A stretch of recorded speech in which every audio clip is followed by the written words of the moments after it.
আপনাদের যাদের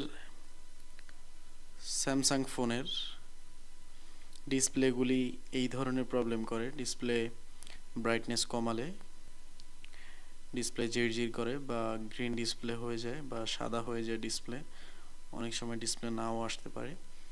তো এই ধরনের ডিসপ্লেগুলি কিন্তু কমপ্লিটলি ডিসপ্লে চেঞ্জ করতে হয় না, এটা আমাদের কাছে ফ্লেক্স চেঞ্জ করার মতো সিস্টেম আমাদের কাছে অ্যাভেলেবেল আছে।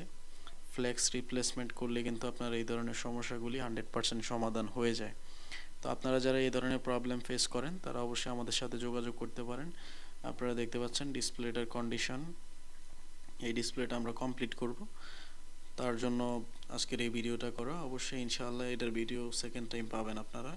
তো আপনারা যারা এই ধরনের প্রবলেম ফেস করতেছেন আপনারা আমাদের স্ক্রিনে দেওয়া নাম্বারটিতে যোগাযোগ করতে পারেন। তো সকলেই ভালো থাকবেন, আল্লাহ হাফেজ, আসসালামু আলাইকুম।